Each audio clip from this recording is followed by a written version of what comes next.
Assalomu alaykum, hurmatli vatandoshlar. Äh, Kelinglar sizlarga oldin bir qisqacha bir video qo'yib beray. Undan so'ng sizlar bilan o'sha videoni muhokama qilamiz. Xullas, men ro'za tugashdan oldin o'rtarog'ida bitta video qo'yganman. Nodir degan bola bilan yashaganman, bolam bor. U bu to'dem deb. O'sha bola haqida ketyapti tema. Hozir o'sha nomini qo'yganman. Aytmoqchi bo'lganim, u o'ylabdi, qo'ldan hech narsa kelmaydi. Men qo'limdan hamma narsa keladi. Men xohlasam qo'limdan hamma narsa keladi. Men oldin qo'rqardim. Seni yo'qotib qo'yish uchun qo'rqardim. Seni sevganim uchun yo'qotib qo'yish uchun. Menda o'sha yo'qotadigan inson o'zi qolmadi. Menda sen yo'qsan endi yo'qotib qo'yishga qo'rqadigan. Menda faqat o'zim qoldim.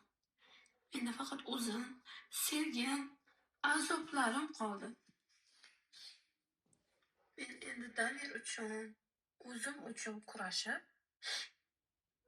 ishon baribir qasdimda olaman. Men bilan shuncha yil gaplashib, sevishib yurganing uchun, men bilan yashab, meni aldaganing uchun, ishon baribir o'chimda olaman. Bu dunyoda bo'lmasa, Alloh u dunyoda jazongni bersin. Iloyim, ana shu dunyoda menga qilganlaringni ortig'i bilan olmaguningcha Alloh seni joningda olmasin. Ishon, Alloh seni joningda olmasin. Xudoga soldim seni. Men seni Xudoga soldim. Bolaga zo'r bo'lmasang, rozi emasman. Qo'ling yo'ganing, bag'ringga bosib to'yib o'pganing faqat Damir bo'lsin. Allohdan shuni so'rayman sendan. Bo'ldi, bugundan boshlab mana shu erimni temasi yopildi. Bugundan boshlab og'ir manaqa asab buzadigan videolar qo'ymayman. Iloji boricha o'sha aytgan narsalarim videolar qo'ydim, boshqa bunaqa video qo'ymayman. Kayfiyatlaringiz buzganim uchun Endi adashmasam bu qizni ismi Annayeva Izoza. Bu o'sha Qashqadaryo viloyati Ko'kdala tumani O'ymot mahallasida istiqomat qiluvchi fuqaro Boyqobilov Nodir degan yigitni o'sha undan farzandi borligi, farzandini otasi u ekanligini ijtimoiy tarmoqlarda tarqatib, o'sha farzandiga yordam bermayotganligi, ularni o'sha bitta farzandi bilan tashlab ketganligi to'g'risida yolg'on, bo'hton, hech bir asossiz mana shunday yolg'on xabarlarni ijtimoiy tarmoqlarda faol tarqatib kelgan. Qolaversa, uni o'sha uni kaltaklaganligi to'g'risida yolg'on huquq-tartibot organlariga murojaat qilgan. Shundan so'ng fuqaro o'sha Boyqobilov Nodir bizga murojaat qildi. Uni murojaatini sinchkovlik bilan o'rganib chiqib, huquq-tartibot organlarida o'sha Nodirni o'sha manfaatlarini himoya qildik va u o'sha huquq-tartibot organlarida ham aybsiz ekanligi uni o'zini tasdig'ini topdi. Shundan so'ng bu Annayeva Izoza o'sha Nodirdan bir nafar farzandiga aliment undirish hamda otalikni belgilash to'g'risida sudga ariza kiritdi. Sudda biz o'sha Nodir uni farzandi emasligini, o'sha uni kiritgan murojaati yolg'on va bo'htondan iborat ekanligini, u bilan hech qanday o'sha yaqin munosabatda bo'lmaganligini bildirdi.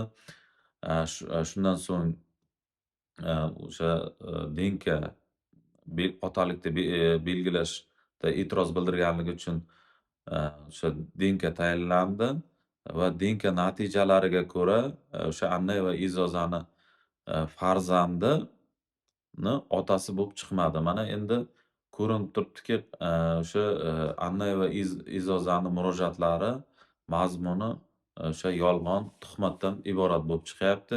Kelgusida o'sha Annayeva Izozani ijtimoiy tarmoqlarda yolg'on xabarlar tarqatib, o'sha boshqa shaxsni obro'sizlantirganligi uchun qasddan o'sha Annayeva Izozaga nisbatan qonuniy chora ko'rdirish uchun biz huquq-tartibot organlariga murojaat qilamiz. Men o'sha fuqaro Boyqobilov Nodirni ishonchli vakiliman. Bizda sud qarori bor. o'sha Anna va Izozani o'sha sudga bildirgan murojaati o'zini tasdig'ini topmagan, Nodirjonni foydasiga hal bo'lgan. Bu yerda o'sha farzandini otasi u emasligini, aliment undirilmasligi to'g'risida bu yerda mana sud qarori chiqqan. Qolaversa, o'sha Denka mana Denka natijalari ham bizni qo'limizda turibdi. Denka natijalariga ko'ra ham, o'sha Annay va Izozani farzandi Boyqobilov Nodir emasligi mana bu yerda ham ko'rsatilgan. Biz ijtimoiy tarmoqlarga mana to'liq nimasini joylab qo'yamiz. Endi buni hamma varaqlarini ko'rsata olmayman, chunki o'sha qonunchiligimizga to'g'ri kelmaydi. Ichida o'sha Boyqobilov Nodirni, qolaversa o'sha Annay va Izozani farzandini qon tahlillari va boshqa tahlillar o'tkazilgan. O'shalar to'g'risida to'liq ma'lumot berilgan. Endi buni ochiq ko'rsatish bizni qonunchiligimizga to'g'ri kelmaganligi sababli sizga faqatgina o'sha natijasini ko'rsatdim. Xullas, sudda biz yutib chiqdik Nodirjon bilan birga. Uni hozirda yuzi yorug' bo'ldi. U bilan hech qanday yaqin munosabatda bo'lmaganligi, farzandini ham otasi emasligi o'zini tasdig'ini topdi. Lekin ijtimoiy tarmoqlarda ma'lum bir muddat o'sha Annay va Izozaning yolg'on, bo'htondan iborat o'sha murojaatlari tarqaldi. Shundan so'ng biz huquq-tartibot organlarida Nodirjonni huquq va manfaatlarini himoya qildik sudda. Shundan so'ng albatta biz o'sha yutib chiqdik. Hozirgi kunda o'sha Denka uchun to'lovni Nodirjon amalga oshirgandi. Biz o'sha to'lovni amalga oshirgan o'sha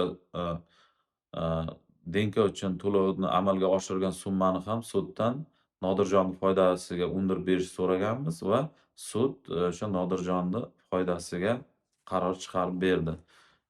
Endi bundan keyingi qiladigan ishimiz o'sha Annay va Izozani o'sha huquq-tartibot organlariga murojaat qilib, yolg'on va bo'htondan iborat o'sha murojaatlari uchun qonun oldida javob berdirishdan iborat bo'ladi. E'tiborlaringiz uchun rahmat. Sog' bo'linglar, salomat bo'linglar.